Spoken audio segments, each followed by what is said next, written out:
You're standing in a coffee shop, you look at the menu, latte or Americano. You think about it for a second.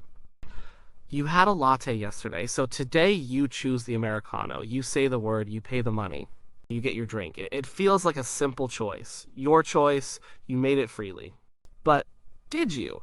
This question is at the heart of one of the oldest debates in human history. Is our sense of free will real, or is it just an illusion, a trick our minds play on us to make sense of the world? It's a question that touches everything. It touches our ideas of success and failure, of blame and praise, of justice and love. Let's be honest, the feeling of free will is powerful. It's maybe the most fundamental experience of being human. I am the one steering the ship. I am the author of my actions. I chose my job. I chose my partner. I chose to read this. To suggest that these choices weren't freely made feels absurd. It feels like it denies our very identity.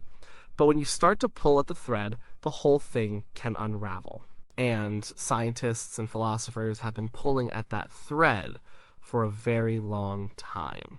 The argument against free will often starts with a simple idea: cause and effect. Everything that happens is the result of something that happened before it. The Big Bang set the universe in motion. The laws of physics took over. Stars formed, planets cooled, life emerged. Every single event was a link in an unbroken chain of causality, stretching all the way back to the beginning. Your body is a physical object in that universe. Your brain is a physical object. It's made of atoms and molecules. It operates according to the laws of chemistry and electricity. The neurons in your brain fire because of electrochemical signals. These signals are caused by other signals, which are caused by sensory input from the world and your body's internal state. It's all one long, incredibly complex, but ultimately unbroken chain. So when you stood in that coffee shop, the choice of an Americano wasn't born from a vacuum. It was the result of a specific pattern of neural activity in your brain. That pattern was caused by countless factors. The memory of yesterday's latte, the level of sugar in your blood, your genetic predisposition towards bitter tastes, the subtle way the light hit the word Americano on the menu, the conversation you had last week where a friend mentioned they loved Americanos. Everything you have ever experienced, every gene in your body, every thought you've ever had, all converged in that single moment to make your brain fire in a way that produced the thought, I'll have an Americano. If you could rewind the universe to the exact moment before you chose, with every single atom in the exact same position, would you ever choose the latte? A strict determinist would say no. The outcome was already determined, you couldn't have chosen otherwise. It just felt like you could. This isn't just a philosophical thought experiment anymore. Neuroscience has given us a window into the brain that makes this idea feel much more real. The most famous experiment in this field was done by a scientist named Benjamin Libet in the 1980s. It was a simple setup. He had people watch a clock and decide whenever they wanted to flex their wrist. They just had to note the exact time they became aware of the urge to act. While they did this, Libet was measuring their brain activity with an EEG. And he found something stunning. The brain showed a specific signal, a buildup of electrical potential that preceded the action. This signal was called the readiness potential. But here's the crazy part. The readiness potential began a full half second before the person reported feeling the conscious urge to move. Let that sink in. Your brain has already started the process of making a decision before you are even aware of it. The conscious choice, the feeling of, okay, now I'll flex my wrists, seems to be one of the last things to happen, not the first. It's like your conscious mind is a spectator watching a parade that has already started down the street. It sees the float coming and thinks, here comes the float I ordered. More modern versions of this experiment using fMRI scanners have taken it even further. Scientists can now look at brain activity and predict with high accuracy whether a person will press a button with their left or right hand up to 10 seconds before the person is consciously aware of having made a choice. So who is making the decision? If it's not your conscious self, what is it? The conclusion from this perspective is that your brain is a complex machine. It takes in data, processes it based on its programming, genetics, and experience, and produces an output, a decision, or an action. Your conscious awareness of that decision is just a readout. It's the brain telling itself what it's doing. It creates a story, a narrative of a self who is in charge. I chose the Americano. It's a useful story. It helps us navigate the social world. But it might just be a story. Think about all the things your body does without your conscious permission. You don't decide to beat your heart. You don't decide to digest your food. You don't decide to grow your hair. These are complex biological processes running in the background. The argument is that decision-making is just another one of those processes. It feels different because it's tied up with our sense of self, but fundamentally, it's the same kind of biological machinery at work. We are also profoundly shaped by factors we never chose. You didn't choose your genes. Yet your genes influence your personality, your intelligence, your temperament, your risk of anxiety or depression. You didn't choose the family or country you were born into. Yet your upbringing and culture shaped your values, your beliefs, and your desires. You didn't choose the brain you were born with. Some people are born with brains that are more impulsive or more cautious or more empathetic. If you were born with different genes, to different parents, in a different country, you would be a different person. You would make different choices. So how much of your choice is actually yours? It starts to feel like we are the products of a long chain of events we had no control over. We're like puppets, and our strings are being pulled by our biology and our history. We can't see the strings, so we believe we are dancing on our own. Some philosophers even argue that the very idea of a self who makes choices is the illusion. When you look for the eye in your head, what do you find? You find thoughts, feelings, sensations, but there's no little person, no central controller sitting at a desk and pulling levers. The self is just a bundle of these thoughts and feelings. It's a process, not a thing. The brain generates a thought like, I should get coffee. It generates an action. And then it generates another thought, I chose to do that. The self is the story that connects the two. This is a bleak picture for many people. It feels like it robs us of our humanity. If our choices aren't our own, what's the point of anything? Why strive to be a better person? Why hold anyone accountable for their actions? It seems to lead to a world without responsibility, meaning, or morality. If a murderer was destined to kill by his brain chemistry and life experience, how can we blame him? This is where the other side of the argument comes in, because the case for free will isn't just about wishing it were true. The most powerful argument for free will is the one we started with. It just feels real. The experience of deliberating, of weighing options, of making a choice and feeling ownership over it is undeniable. This subjective data is incredibly powerful. To dismiss it as a complete illusion feels like a huge leap. Maybe our science just isn't good enough yet to understand how it works. For a long time, the defenders of free will found a potential opening in physics. While the world of big objects like billiard balls and planets seems to be governed by deterministic laws, the world of tiny particles is not. The quantum mechanics tells us that at the subatomic level, the universe is fundamentally uncertain. You can't know both the exact position and the exact momentum of a particle at the same time. You can only talk about probabilities. An electron isn't in one specific place, it exists in a cloud of probability until it's observed. This randomness at the very foundation of reality seemed to break the iron chain of determinism. If the universe isn't a perfect clockwork machine, if there's genuine unpredictability baked into it, then maybe that's where free will lives. Maybe our brains are able to harness this quantum indeterminacy to make choices that are not predetermined. It's an attractive idea, but it has a big problem. Randomness is not the same as freedom.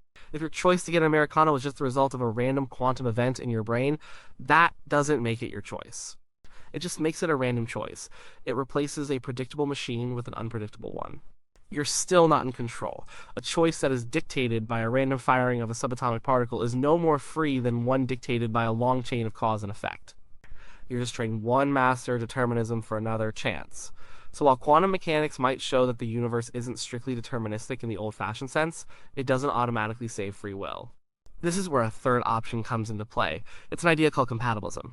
It's the most popular view among philosophers, and it's probably closest to how most people live their lives, even if they don't know the name for it. Compatibilists say that the whole debate is based on a bad definition of free will. We're getting hung up on the idea that, to be free, a choice has to be completely independent of all prior causes. But that's a strange and impossible standard. What would a choice with no cause even look like? It would be random, meaningless. Instead, a compatibilist redefines free will. They say a choice is free if it comes from you, from your own desires and values, and you are not being coerced or forced. When you chose the Americano, you did it because you wanted to. No one was holding a gun to your head. There was no wins that they separated. So, yes, the decision was the end result of a complex process in your brain, but it was your brain. It was your preferences. The action flowed from your internal state. And for a compatibilist, that's all that matters. That's what we mean by free will in any practical, meaningful sense. Freedom, in this view, isn't about being free from causality. It's about being free from external constraint. If you jump into a pool because you want to cool off, that's a free act. If you're pushed into the pool, that's not a free act. The outcome is the same. You get wet. But the source of the action is different. In the first case, it came from your internal desires. In the second, it came from an external force. So the neuroscientists who find brain activity before conscious choice. The compatibilists isn't too worried. They would say, of course, that brain activity is me. That's my brain, with all my memories and desires, doing the work of making a decision. The fact that my conscious mind gets the news a little late doesn't change the fact that the decision came from my own internal machinery. There's another idea that's related to this. It's the concept of emergence. Some things have properties that their individual parts do not. A single water molecule isn't wet, but put a lot of them together and you get wetness. A single neuron isn't conscious. It's just a little biological switch. But put 86 billion of them together in a human brain, and you get consciousness, thought, and maybe, just maybe, free will. Free will might be an emergent property of a complex system. It might not exist at the level of atoms or neurons. But it might be a real phenomenon that emerges at the level of the whole person. We can't reduce our thoughts and choices down to the firing of individual synapses any more than we can understand a novel by analyzing the chemistry of the ink. The meaning and the agency exists at a higher level of organization. We don't have the science to prove this yet, but it suggests that looking for free will in a single neuron or a quantum event might be looking in the wrong place. So, we have these two powerful competing views. One, from a lot of neuroscience and physics, says our choices are determined by prior events and our sense of control is an illusion. The other, from philosophy and our own deep experience, says that as long as our choices come from our own desires, they are free in the only way that matters. Which brings us to the final question: does any of this actually matter in our daily lives?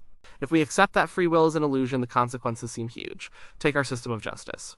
It's built on the idea of responsibility. We punish criminals because they made a bad choice. We believe they could have, and should have, chosen differently. But if their choice was the inevitable result of their brain structure and their life history, what does it mean to punish them? Someone who rejects free will would say that our idea of retributive justice, punishing someone because they deserve it, makes no sense. You wouldn't blame a car for having faulty brakes. You wouldn't get angry at a computer for running a buggy program. You would just fix it or take it off the road so it doesn't cause more harm. Maybe that's how we should treat criminals. We shouldn't punish them out of anger or a desire for revenge. We should treat them as people with faulty machinery. The goal of the justice system would shift from retribution to prevention and rehabilitation.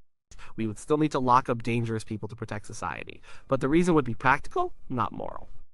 It's about managing a dangerous system, not punishing an evil actor. This approach might lead to a more compassionate and effective system, one focused on understanding the causes of crime, poverty, brain trauma, abuse, and trying to fix them. But what about personal motivation? If our choices are already determined, why bother trying to do anything? Why get out of bed in the morning? Why work hard to achieve a goal? This is the fear of nihilism. If it's all just a movie and we're just watching it unfold, why not just sit back and eat popcorn? The counter-argument is that even if our actions are determined, the process of deliberation is still part of that determination. The feeling of effort, the act of striving, the struggle to make a decision, these are real parts of the causal chain. A person who believes they can improve themselves and works hard at it is part of a deterministic system that leads to self-improvement. The thoughts, my efforts matter, are a crucial input into the machine. The illusion of free will, if that's what it is a necessary and useful one. It's the engine that makes the machine run properly. Believing you are in control makes you act in more controlled and deliberate ways. And what about our relationships? How does this change how we feel about praise and blame, love and hate? When someone hurts you, the natural reaction is anger. You blame them for their choice. But if you truly believe they couldn't have chosen otherwise, that their action was the product of a lifetime of causes they didn't control, it can change that anger into something else. Maybe sadness, maybe compassion. It doesn't mean you have to excuse their behavior or let them keep hurting you. But it can remove the venom of hatred. You can see them as deeply unlucky to have the brain and the history that led them to that harmful act.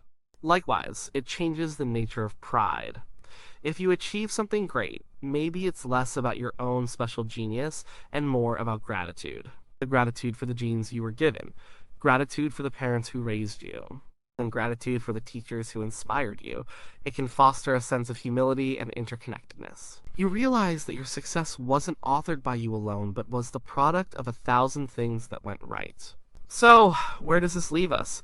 Is free will an illusion? The honest answer is that nobody knows for sure. It's one of the great remaining mysteries. The evidence from science suggests that our intuitive sense of being a freely choosing self is, at the very least, highly suspect. The chain of cause and effect, from our genes to our last meal, seems to leave little room for an uncaused chooser to step in. But our entire way of being in the world is built on the feeling of freedom. Our legal systems, our moral codes, our personal relationships, and our innermost sense of identity are all founded on the idea that we are the authors of our own lives. Perhaps the two views aren't as opposed as they seem. Perhaps we are complex biological machines. But we are machines that have evolved the capacity for self-reflection. We are machines that can contemplate the future and make choices based on our values and desires. And perhaps that is a kind of freedom that is real and precious, even if it's not the absolute soul-like freedom we once imagined. In the end, you will leave the coffee shop with your Americano. You will taste it. You will experience it. And you will have the profound and unshakable feeling that the choice was yours. Whether that feeling is a window into the true nature of reality or a beautiful and necessary illusion is a question you are, it seems, free to decide for yourself. Or are you?